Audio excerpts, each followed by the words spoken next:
going to be reading and replying to you on the chat message.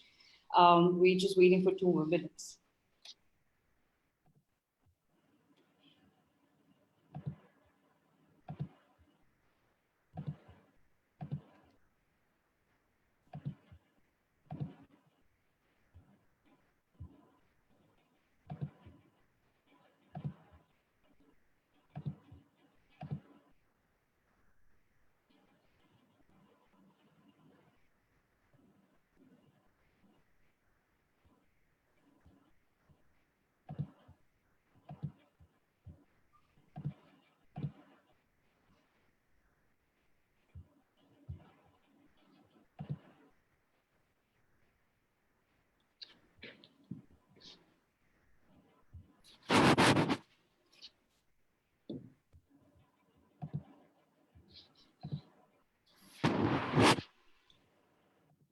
All right.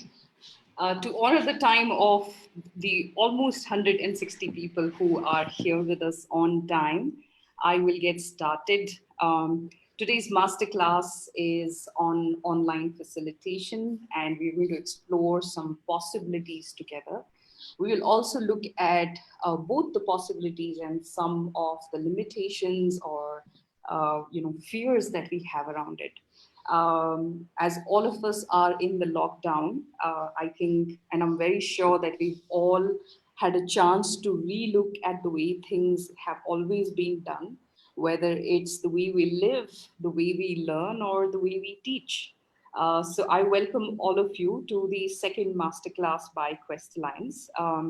My name is Shalini Menon, and I started my career in the world of facilitation and experiential education almost 16 years back.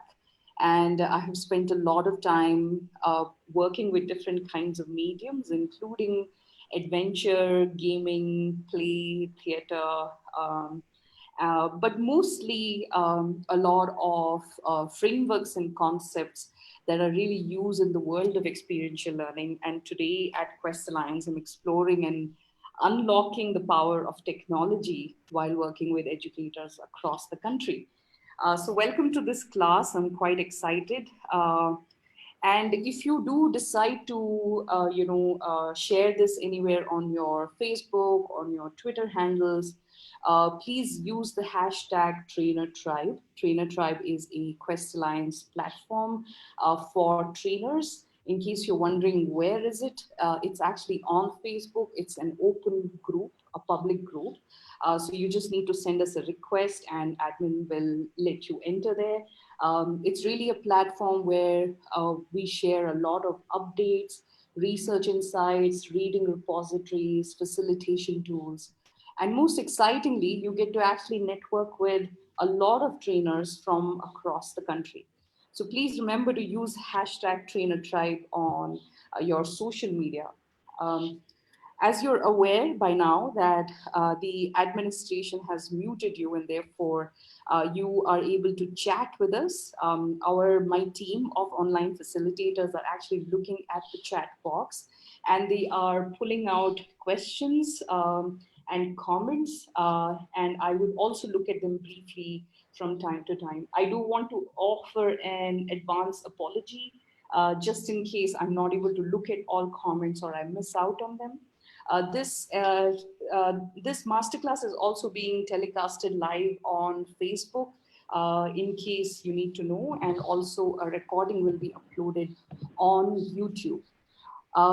First, a little bit about Quest Alliance. Perhaps a lot of you know about Quest Alliance. We are an organization that works with young people by building 21st century skills. And a lot of our work is about using educational technology as an enabler and also look at capacity building of the entire ecosystem. And that's where we work very closely with educators, leaders of institutions also. We are spread across the country. And today, one of the things that we're going to look at is this whole idea of self-learning. And Quest Alliance really believes that the future of learning is self-learning. where a young person has a lot more autonomy and choice in what they learn and how they learn. And we're going to look at some of that in a little bit. Uh, these are some of the people who've been supporting us, and helping us communicate about the masterclass to all of you. One of the reasons you're able to get to know about this masterclass is perhaps some of them. So we really thank them for the support that they give us. And we're going to deep dive straight into this masterclass, which is going to run approximately about 45 minutes. Great. My first question to all of you is on the screen. What does self-learning mean to you? If you could leave your answer on the chat box, I'm going to see and look at some of them and read them out. What does self-learning mean to you? And while you're at it, don't worry about the right answer or the most accurate answer. It could be just as how you understand self-learning. That's what this entire class is going to be about. It is going to be about your perspective, and everything is valid. All right, learning online, a person trying to learn by themselves, absolutely. When the learner decides the learning goals and means of learning, it is considered self-learning. Great. Doing and learning, all right. Discipline, okay, learning with a certain kind of discipline, all right. Learning at your own pace and your own time, being open and curious to learning all the time. Self-learning is at your own pace, out of your own interest, without any pressure. Wonderful, great answers, everybody. It's about adaptation and self-improvement, learning by themselves, learning without an educator or a teacher. Wow, that's fascinating. Um, Learning by self through various means, including reading, talking, online. Yeah, absolutely. Um, Being responsible for one's own learning. All right. In the manner that suits you, absolutely. Self-analysis. Yeah, self-analysis and maybe even self-evaluation.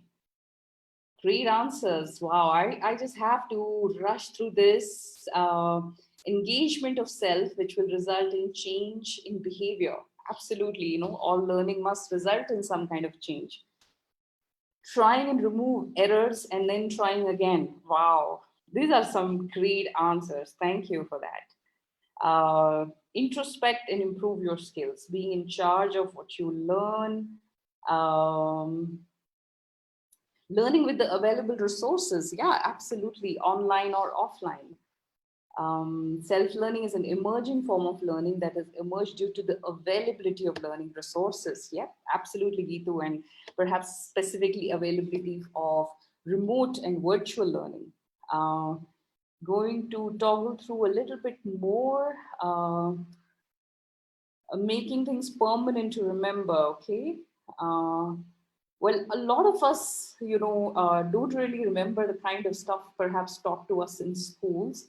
I mean, I really don't. If somebody was to ask me to, decode Pythagoras theorem right now, I can't. I mean, I have no memory of it. Well, we will look at, in many ways, when we are looking at this whole aspect of online facilitation, it only makes sense for us to pause a bit and look at self-learning first. And like a lot of you have already responded to it, self-learning is definitely when a learner has a lot more choice in what they learn, how they learn, when they learn. They have autonomy over their pace. They also set goals for themselves, and like some of you said, they also self-evaluate if they were able to achieve those goals or not. And the reason why, as facilitators or designers of learning experiences, we need to understand self-learning is because then that's how we design learning experiences. And an important part, therefore, to remember is self-learning need not be learning alone, learning by yourself. It could actually be learning with a peer network, like how it's being done right here on this call right now. Um, it is really about while you have great autonomy, choice, and individual identity in the process, it doesn't really mean the complete absence of peer relationship, or for that matter an education relationship, educator relationship. And we will come back to this statement repeatedly, and try and understand what that means in context of online facilitation. But thank you for those fantastic answers. Um, I'm going to move to the next slide. My next question to all of you is, I currently teach or facilitate a class online. If yes, please tell us, what do you teach or facilitate? If no, then what would you like to teach and facilitate if you were given all the resources and circumstances? You're more than welcome to say, well, I will never teach online. And it will be very interesting that you're on this class. So I'll wait for a few comments for you to respond.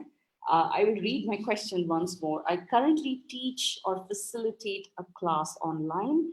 If yes, please tell us, what do you teach? If no, then tell us, what would you like to teach if all conditions were ideal? Wow, astronomy, that's the first thing that I read here. Amazing.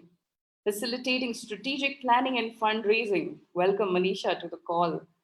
Um, Sales facilitator, amazing.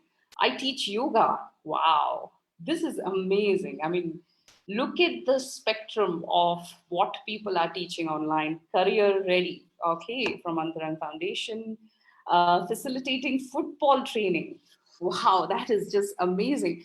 I don't actually know why you're attending this masterclass, because if you're actually teaching such a diverse spectrum virtually, you all are masters by yourself. And I really wish the format actually allowed for some conversations, because I would have loved to understand how you do this. Class to teach electricity, counseling sessions. Yep, there's a lot of counseling sessions that are going on virtually. Life skills, English grammar. All right. Intellectual and emotional quotient. All right. Teaching English, life skills, soft skills. Program planning. Child protection laws, policies, provide handholding support to functionaries. Wow, people, that's amazing. I don't know if that was your answer to the first one or the second one, but both ways, I think the potential exists. Facilitating training of trainers. Wow. I mean, that's pretty much what I do at Quest Lions too. Microfinance, amazing. Wow. This is amazing, right? Teaching dance, absolutely. Self-awareness, political science, documentation assistant, civil engineering, amazing. Uh, Trade theory and foundryman trade, amazing. Make aware about the current situation. All right, yeah. Yeah, a lot of educators are actually currently teaching about COVID-19 to the young folks that they work with. And I think it's absolutely amazing. Some of them are trying to address fake news, some of them are trying to address just fears and concerns. It's fascinating what educators actually do every day in this country. Thank you so much for those absolutely inspiring, or kind of surprising responses. Amazing, and this can just go on. So I'm going to move to the next question, and this time my question to you is, what does online facilitation mean to you? And again, don't worry about what is the right answer. Everything is a perspective, and it is 100% valid, and this remains true for the rest of the class. So I'm going to take about 2 minutes and allow you to leave your comments on the screen, and I'm going to try and read them out.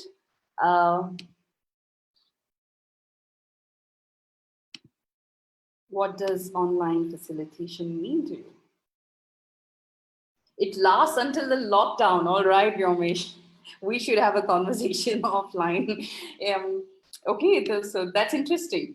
Online facilitation is only going to last until lockdown. All right, that's one perspective. Spread a good social message to everyone for their benefits. Okay, it's a new methodology of teaching. Thanks, Javed. Something that allows us to reach a large audience. Yeah, and it can also be a very focused, intimate audience group also. Something that doesn't allow, that doesn't need us to be physically present. All right. Good methodology for teaching, virtual interaction with audience. Amazing. Yeah, the massive online courses that some of us have done actually. And that was going to be one of my, questions, but you might be happy that I'm sparing you more questions. Is, if you have ever done an online course, and have actually experienced the power of online facilitation. All right. Pooja says online facilitation is the technique of enabling and promoting learning in an online environment by means of encouraging interaction with and between students and supporting interactive online learning activities. Wow, that is amazing. I could just copy that and put it on my slide. Um, okay, imitation. Huh, interesting. It's an opportunity to interact with participants and spending some time to learn something new through online as memorable movements. All right. Uh, Internet technology, okay, the use of internet technology, animation, PowerPoint lessons, facilitation using technology, something that removes geographical barriers. Yeah, perhaps we are doing that right now in this class. Navigating a whole new medium, navigating my own fears. Okay, yeah, we will look at some of those dimensions too on this call. A method to connect and scale. All right, so love, good to see you here. Interaction with all and accessing knowledge from our surroundings. Great, awesome. This is just so amazing. I think, I'm really enjoying this conversation and I could just stay here, but I won't since I have to walk you through the rest of it. If you've been, listening to news around the lockdown time, you would have seen that there's a lot of conversation right now going on around the adoption of digital technology, specifically for learning. And we have reports right through how state departments are adopting certain e-learning tools for their students, how some commentators believe that this is a big leap, this is a paradigm shift. Some have also said that things will never go back to what it was before. And a lot of corporations and organizations have also extended their freelance, their online facilitation resources out there for free for anybody who wants to work with young people. So there's a lot that's happening during this lockdown. My personal reflection is that there was always something, which actually nudged educators to explore, technology for learning. And I can tell you for sure that at Quest Science we run a blended learning program for educators, and we've been running that since 2014. And I mean, of course, back in 2014, we never thought that we'll be in a situation like this. So even pre-lockdown, there was a lot of potential that was recognized. But definitely, this is a moment where everybody is talking about the new normal, but we don't know yet if it is really going to be the new normal for everybody. This is a image that I'm taking out because if there was ever a true example of what this pandemic led to, then during the COVID-19 lockdown, we actually entered a partnership and collaborated with Saksham Haryana, where the Quest app was taken to over 60,000 ITI students across Haryana. And this collaboration happened during the COVID-19 lockdown. And I think it is really a reflection of how different departments, different governments are thinking of keeping their young learners engaged. And also this also means it's quite a push and a stretch for educators everywhere in the country at this point. Of course, now the internet is talking about a lot of things. I'm sure you too are talking about some of this on your Facebook, or with your peers, at home. And some of the buzzwords that I found on internet were around this whole idea of democratization of technology. Should internet access be a fundamental right? And there were also a lot of memes and jokes around roti kapda makan and Wi-Fi. And at the same time, there were some also very serious, intense debates around, does the digital exclusion of certain communities further marginalize vulnerable communities? There's been a lot of questions around, the COVID-19 lockdown, the economic shock that it results for women and girls. And what does it mean if they do not have equal access to devices or the autonomy to go online? And at this point, we're not even talking about learning online. Lot of fears and skepticism around using social media network for children, and should children even be online? And finally, the role of parents in virtual learning process. So there's just a lot of discussion going on. I'm curious if you have heard of something or you read about something which is a little different from what is here. Maybe it's not on this slide entirely. Let me take a look at my comments box and see if anybody has to add anything.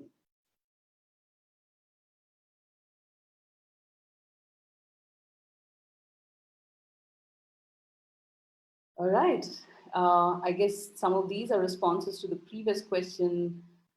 Yeah, psychosocial well-being, and some thought process around that, and that it could be increasing inequality. Absolutely, Brinda. Um, enabling mental health of young people, or perhaps affecting mental health of young people. I'm not sure, Migmala, what you actually meant to say. My increase in calls, yeah, absolutely. The number of domestic violence cases reported have gone up. Migrants were not able to buy food. How will they even purchase internet? And therefore, there's this whole thread going on the advocacy agenda that internet should just be free and it should be for all. All right, thank you for some of those reflections. Um, if I was to ask you, what do online facilitators usually do? You know, if you could just think about it from the top of your mind and tell me, what do online facilitators usually do? And see if you can put that in the comment box. I would love to read that before we are actually at the edge of jumping really deep into this conversation right now.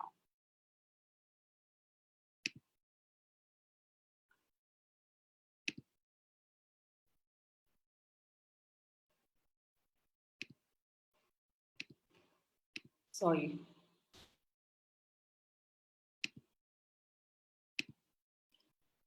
Uh, Depends on what kind of medium is being used. Good to see you, Iqbal. That's great, actually, to have so many familiar names here. Okay, not clear with the question. Okay. I meant to say that when you're facilitating online, what do usually facilitators do online? So there's responses like they enable conversations, they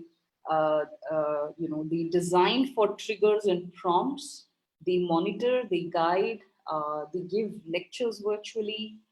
Um, they use technology and resources, okay? They sometimes adopt flipped classroom as a model, all right? They attempt to rewire the relationship of the learner. Ah, great. That's almost the last slide of my presentation. Share about the curriculum to develop student, okay? They share curriculum. They ask questions, fantastic. Yep, they ask questions, absolutely. Uh, They conduct online quizzes. Great, very specific. That's amazing. Be a catalyst to deepen learning. All right. So let's actually look at, pretty much everything that you just shared falls, within the ambit of what is on screen. So they promote and facilitate reflection. They address queries, whether they are technical, and sometimes it's also about just relationships and reassurance that, yeah, it's okay, you can do this. A lot of the time, it's also responding to urgent queries. I don't know how to upload my assignment, as an example. They activate inactive students because there's a lot of backend dashboards that are available to a trainer. They are able to see who's disengaged and therefore what do they need to do about them, and just a lot of feedback on assignments. Let me actually just quickly look at some of the comments and see if you have something more. Yeah, clear their doubts. Kismet, hello. Build relationships between facilitator and the learner. Conduct online sessions. Amazing. This is amazing. I mean, all of you should be running a masterclass like this one. Uh, uh, when we look at educators around us, and you will see that most educators use very different kinds of mediums, and some of the most common mediums I have indicated here. But even then, perhaps something like an IVRS isn't indicated here, and maybe there's more that you use. Now people are using Google Classrooms also quite a bit. But there are two ends of the spectrums in online facilitation. One is one that allows you to do the least amount of, intense work, but it allows you to reach a lot of students. The other one is, it allows you to, reach a small audience, but it allows for a lot more greater relationship, greater dialogue, greater conversations, and not just the duration, but also the nature of those conversations. So that's pretty much the two spectrum of online facilitation. And I like to believe that by the time it's 3rd May, a lot more mediums are going to come in between here. Is there anything that you folks use other than what is indicated here? I'm curious. If you do, please put that in your comment box. I'm going to read that out too.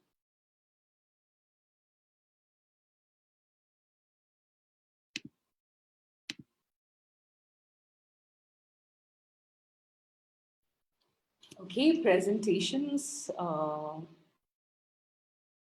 Let me go down. Padlets, yeah. Podcast and PPTs, audiobooks, Zoom, Mentimeter. Amazing. Yeah, there's a plethora of teaching tools that are now available. Email menti.com, links of videos. Amazing.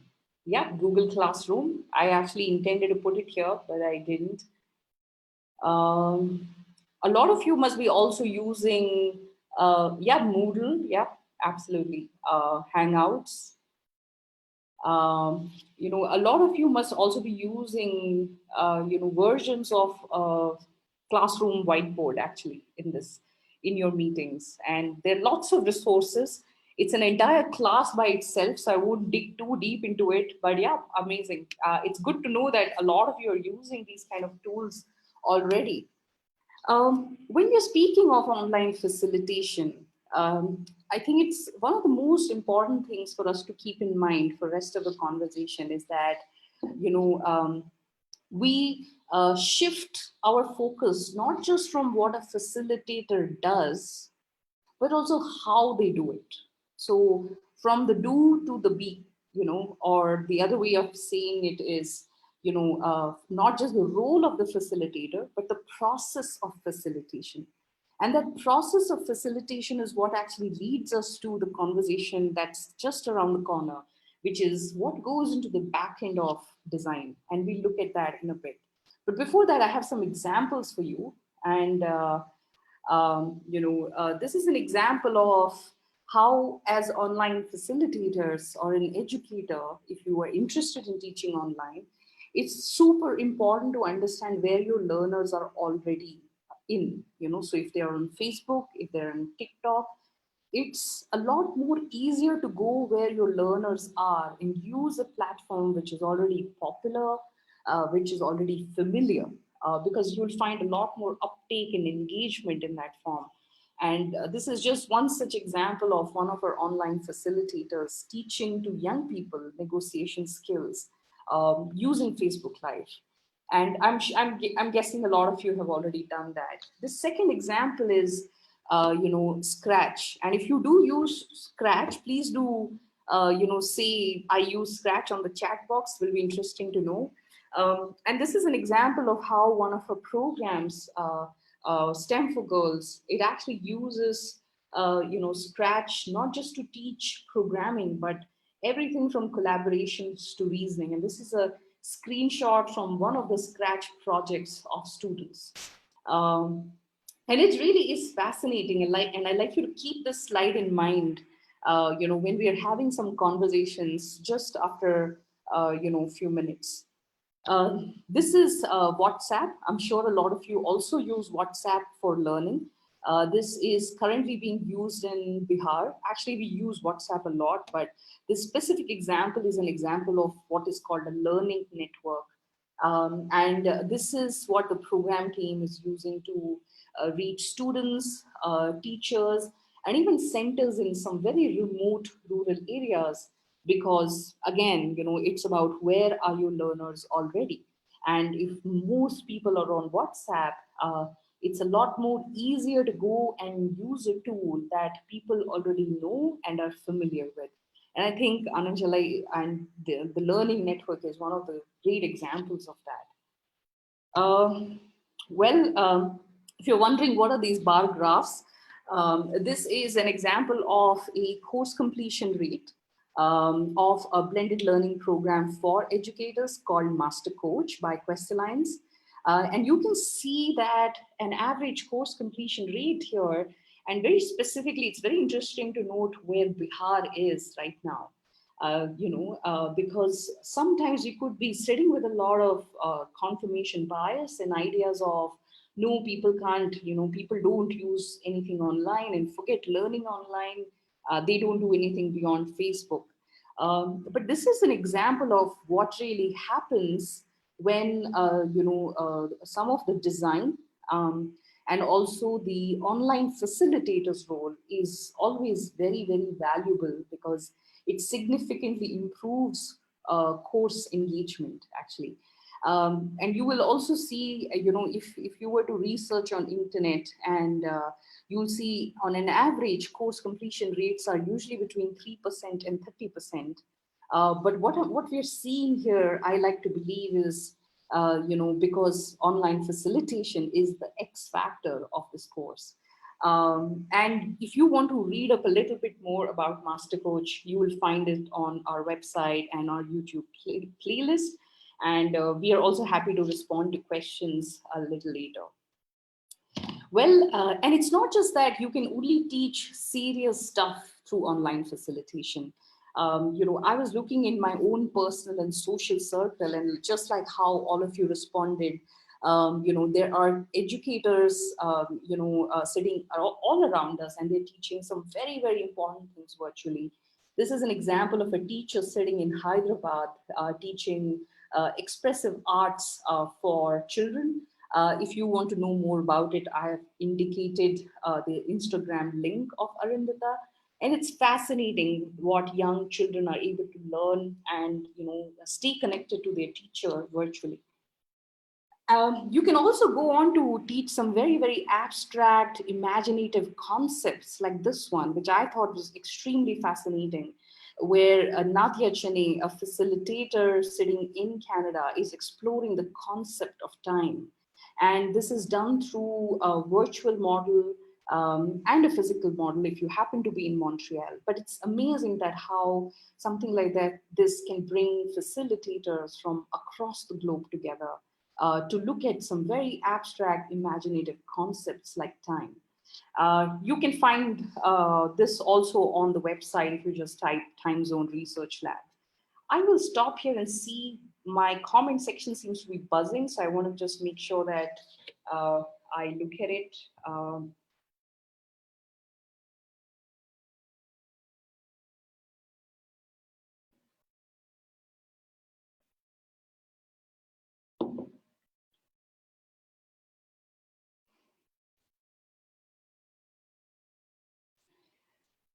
Yeah, some of you have technical questions which we're happy to answer, on Trainer Tribe. So I won't get into that right now. Let me quickly see my other chat. Yes, some of it is not everything is free, but it also depends on, sometimes you can actually have a partnership. We know that Google Classroom has extended a lot of this out for a lot of people. I am looking at, all right, so I guess all of you are just reflecting on different tools. I will move ahead. Thank you.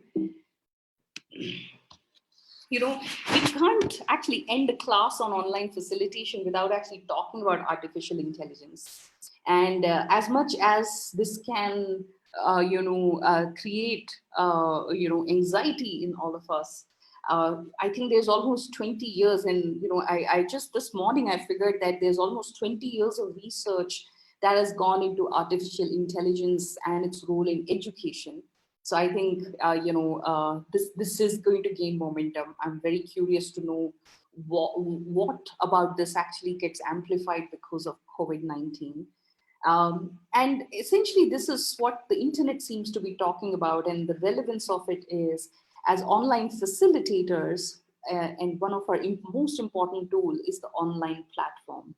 The way the online platform is designed, constructed, and its architecture, both from the user interface, but also the back end. And therefore, I'm just spending a couple of minutes on this.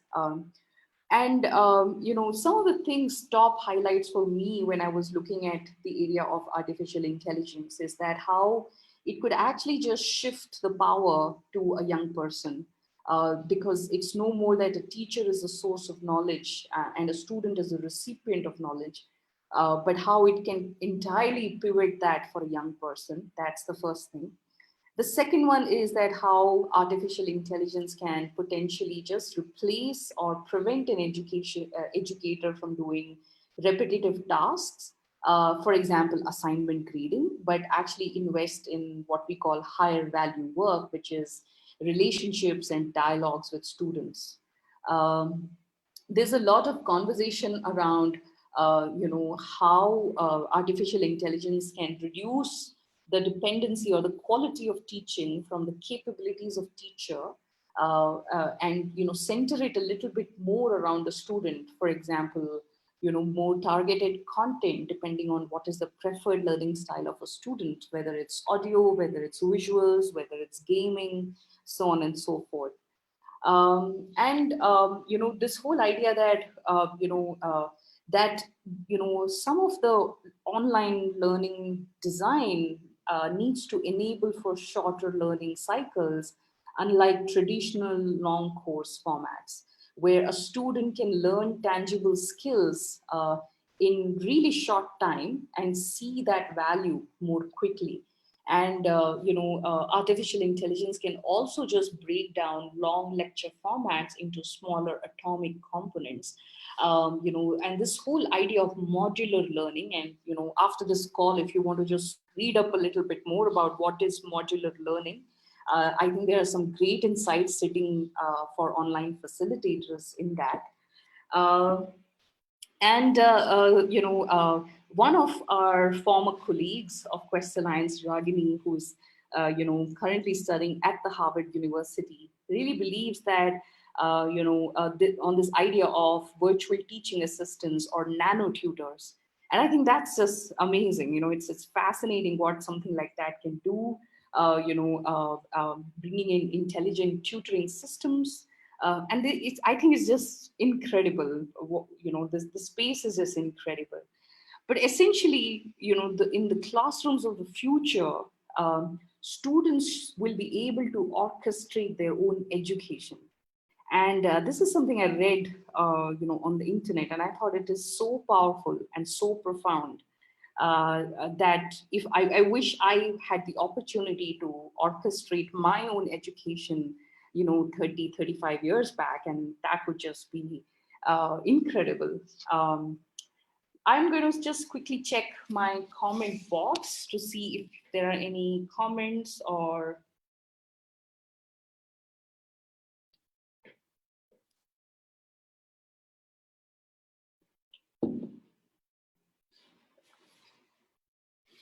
All right. Okay, so now you will be like, all right, all this big picture is great, all this, all this context setting is awesome. But, if you're an online facilitator, what goes into the backstage? And for me, it's always the backstage that I'm always curious about. Where an online facilitator is not just thinking about launching quizzes and reviewing assignments, but they're really thinking about how does learning happen, and how do young people, or how do even adults actually learn. And I think we're going to look at, and when I try to answer that question, I obviously had to draw parallels between, the four stages of facilitation in real life and the four stages of facilitation in the online world. I'm sure most of you can recognize what is on the left. It is essentially a theory and framework offered to us several years ago by David Kolb, and where he specifically speaks about the stages of, do, reflect, learn, apply, or do, reflect, analyze, and apply. And those four stages we all know when we are about to go and deliver a workshop. We often think of these stages and how to design it. And of course, David Cole put it in a cycle, and therefore implying that there's no start and beginning, but it is learning is actually a cycle. Um, so now when I juxtapose it to the four stages of facilitation in an online world, this is a framework that I personally learned from Sasha Barab, who teaches at the Arizona State University. And we'll just quickly get into some of the details of what inspire, create, learn, share actually mean. But before I get there, is anybody curious why is learn, the word learn, at the third step and not the first step? Any thoughts, any quick guesses and prompts around it? I mean, it could be learn, inspire, create, share. Uh, but what could be the logic behind learn being at the third level? Any reactions, responses to that?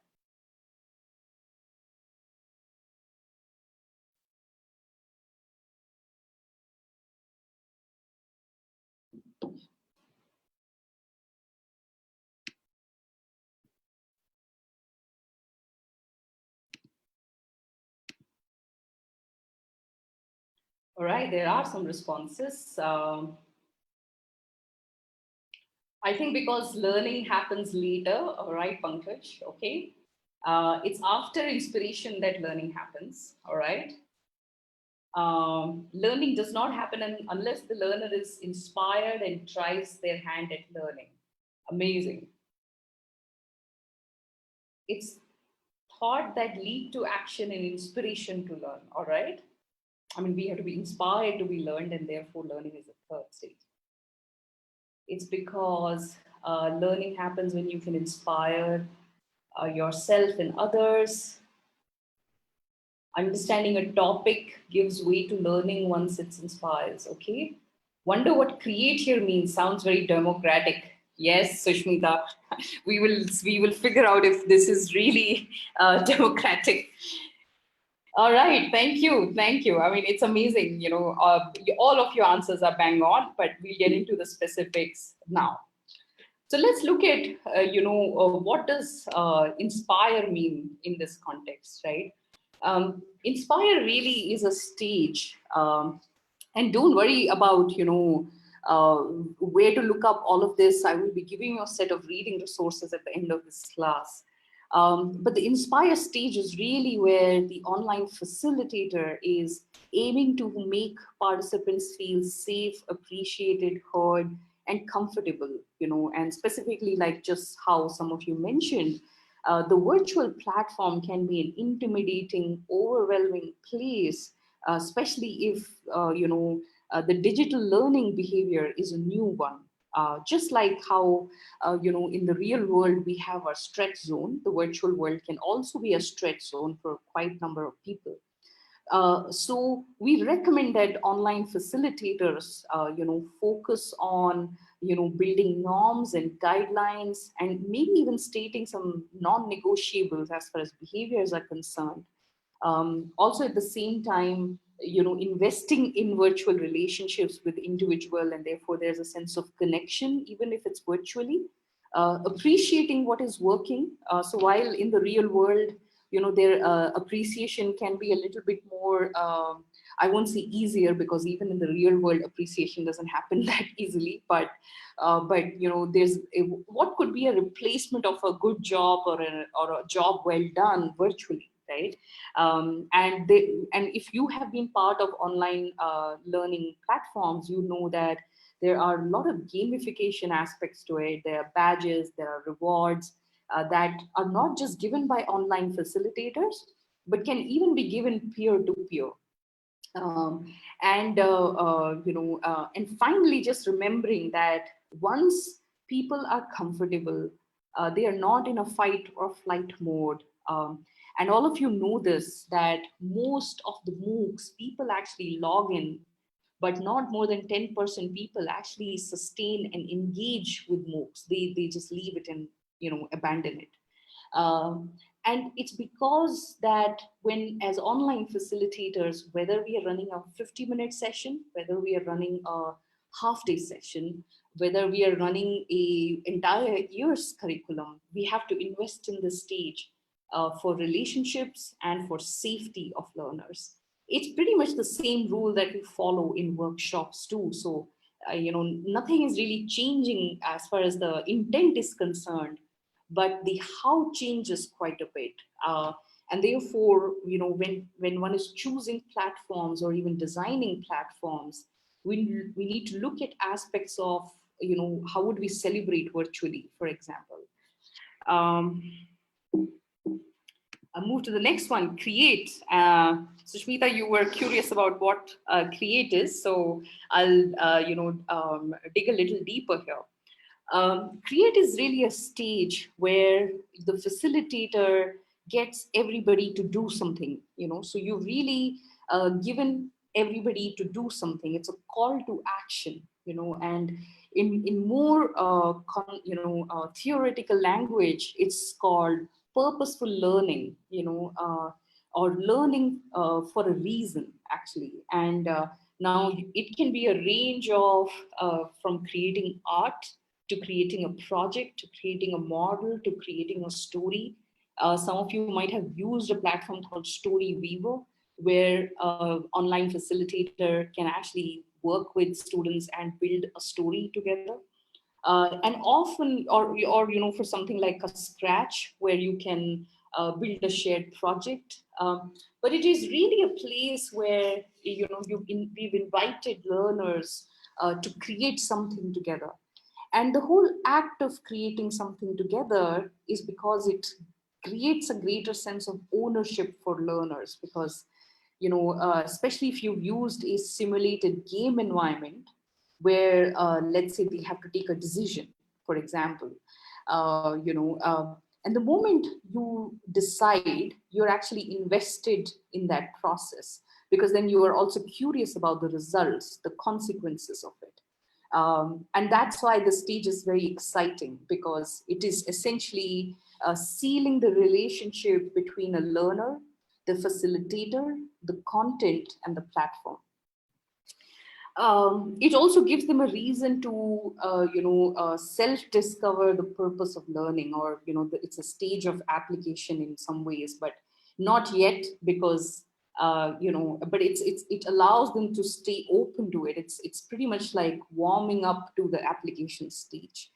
And this stage actually comes just before learn, because like all of you already stated, if a learner is inspired and if they have a sense of ownership and autonomy in their learning process, they're actually ready to learn.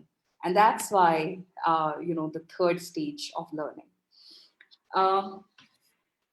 And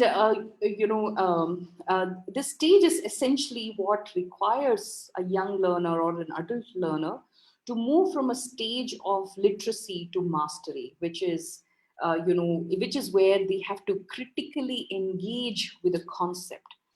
This is a place where they should be able to ask, but why is it like this? And therefore, what are some of the triggers? Somebody said on the chat box, and I think that was Sulabh. He said, an online facilitator needs to launch triggers and prompts and questions. And that's right, because we want our young learners to actually start asking questions at this stage. One of my favorite lines, and I'll quote John Dewey here, is a good classroom must create interaction between the learner and what has to be learned. And I think it's still so applicable, even in the case of a virtual classroom, that as facilitators, how are we creating that interaction between the learner and the content? And sometimes that happens through the process of inquiry. And when we're talking about, a stage where you're not just, following instructions, but you're critically engaging with a concept. An example of it is, if some of you are using, virtual formats right now to talk to, people around COVID-19, or specifically with young people on COVID-19, um, moving that conversation a little bit more to, for example, the impact of a pandemic on all aspects of a human life, including social and economic. So then they are not just looking at what COVID-19 is, but they have a more zoomed out conversation, and they are able to critically engage with that concept of what is a pandemic and how it has an impact on, social and economic waves around the world right now. So that's the learn stage. And the final stage, which is the share stage, and after that I'll look at my chat box if you have any quick comments or reactions, is this is a stage where, even in workshops, facilitators always ask questions, but the point here is, how do you do that online now? Which means, in the design of a course, they are prompted by quizzes. Maybe they have to submit assignments, and assignments need not always look like long text formats. People can even, report back on their insights through the use of videos. It's something we have tried in some of our own work. And this is a place, like some of you said, that stage of self-learning where young people are self-evaluating themselves. They are able to analyze themselves, and when they are also sharing, whether it's through a video call, whether it's through a quiz, they are able to look at how similar their answers are with their peers, but at the same time how unique some of the other answers are, and learn from them also. So even in the virtual format, we are still focusing on, how do we continue to bring in aspects of being able to share with peer group in a virtual classroom.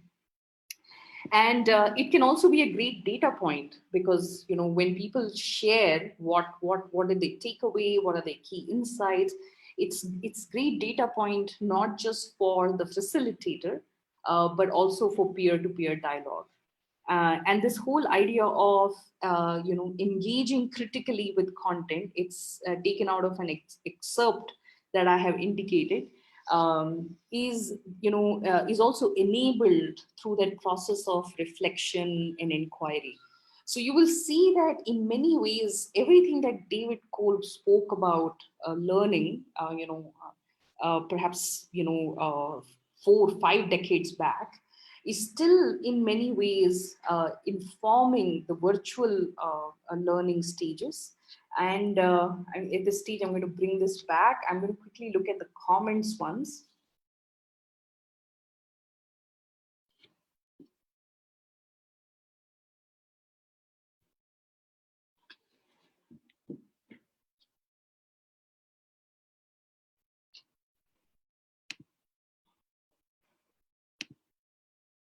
Sorry, I keep playing around with my screen. And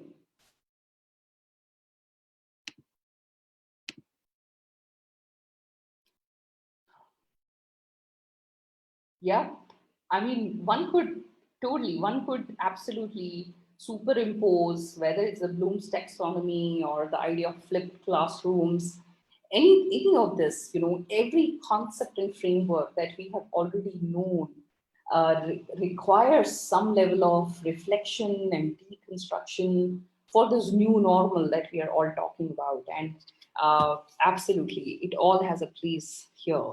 Uh, well, somebody is asking, does sharing actually teach us new things? I think your answer is in your question itself, Rami. I mean, if you were to think of the last time that you shared uh, and learned from that process, especially if there's a feedback loop, learner should get inspired from facilitator. All right. Welcome, Uma, back to your second class. Good to see you. All right. I am going to, so this is the part which, I did not, sorry, I am struggling with my,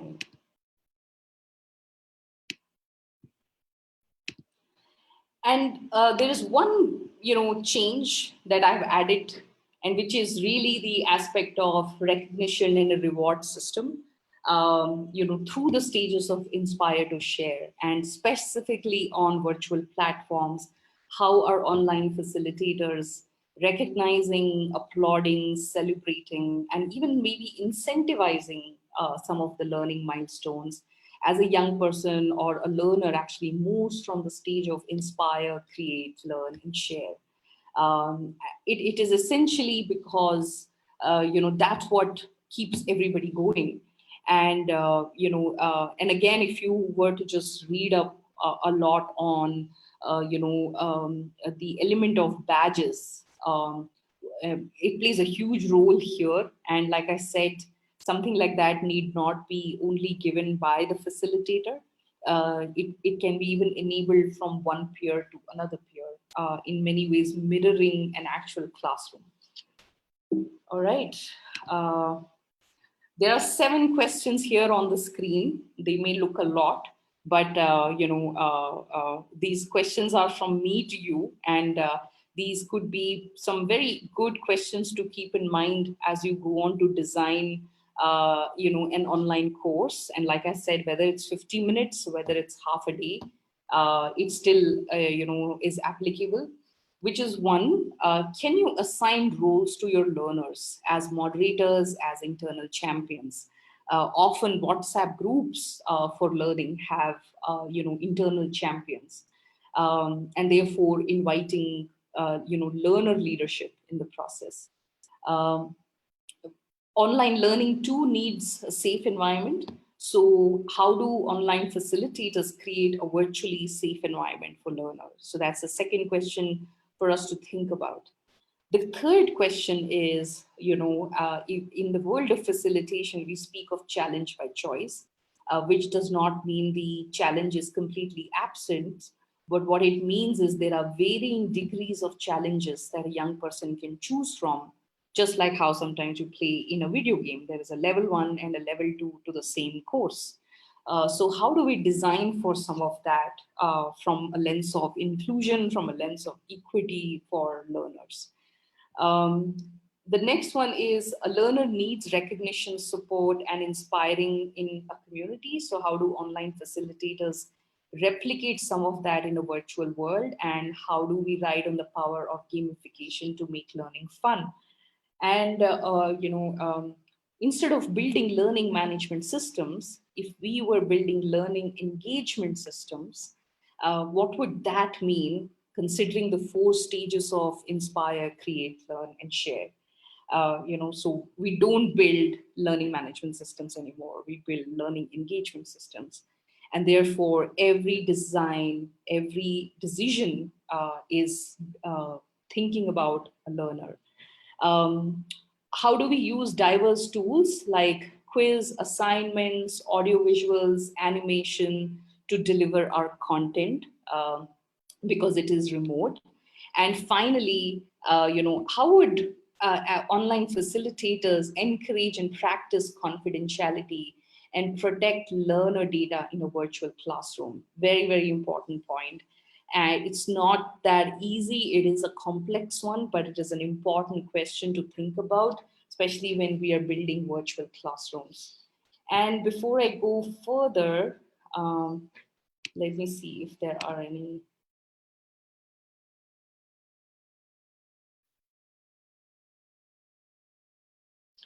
Yeah, there's some offline learning tools also. Um, which is without internet learning app. Okay, if anybody actually wants to respond to that, I think there are two people who have asked that question here. um,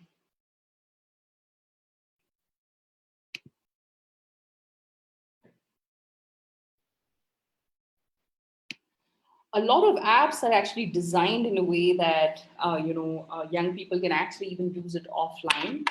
um, like for example, the master coach program that we run for trainers, it also works in an offline stage, except for uploading of an assignment, so it still works out. I think if one just does a little digging on the internet, we might find some of that. But yeah, important question.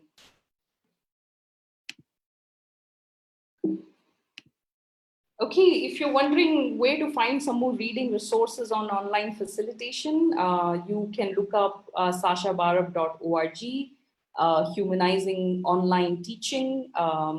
This is a reading resource shared to me by my friend Ragini. There are a lot of articles by Mary Burns on the e-learning industry website. So if you're looking at aspects of confidentiality, data protection, regulations, great articles to follow over there too. We are almost at the end of the class, but before we get there, I'm curious to hear from all of you. What is that? Okay, somebody says, uh, could you give an example of a learning engagement system just to trigger thoughts? Okay. And there's another one is, can you please share the slide under the fourth point? Okay, so Meghmala, we're going to put this, up in a YouTube recording. So then you can actually go back to the fourth slide of share and you can look at that. So it'll be on YouTube for you. A learning engagement system, Iqbal, is essentially something that's not just about moving from module 1, module 2, module 3 and uploading assignments, but it actually uses the power of games. It might use the power of discussion forums, but in a more interactive way. It might use the power of animation and infographics. It might allow for real-time learning also. So some of the external tools are actually embedded on the platform, and what is called asynchronous and synchronous learning, which is in real time and not real time. So it allows for both in a single place. So some of that. And when you do go and visit, some of the reading resources I indicate, you'll be able to see some more examples over there. How can one receive feedback? How do we receive feedback on? So Brinda, something that we like to do is, we play a lot with Kahoot. It's one of my personal favorite tools, if you would want to look at that. But at the same time, sometimes after each topic or session, we actually insert quizzes, and these quizzes are not like very serious quizzes. Quizzes can be fun. And especially if they are going to unlock a badge by responding to a quiz, people can get excited about it. And both are great ways of getting feedback from people, because then we are testing for conceptual understanding. All right, that's, I guess, pretty much about it. And like I said, please join us on Trainer Tribe. We are on Facebook. We will continue all our conversations there. This will be available on YouTube recording, so you can always come back and look it up. We'll see you for the next masterclass on Friday or Saturday. The announcement of it will be made on Facebook. And once again, thanking everybody who actually made this masterclass happen for us and helped us communicate about it to all of you. And more importantly, thanks to all of you for joining us on this masterclass on a Saturday, 4 p.m. It was great talking to all of you, and some of you have come back for the second time. So we'll see you again on the next class. Thank you so much.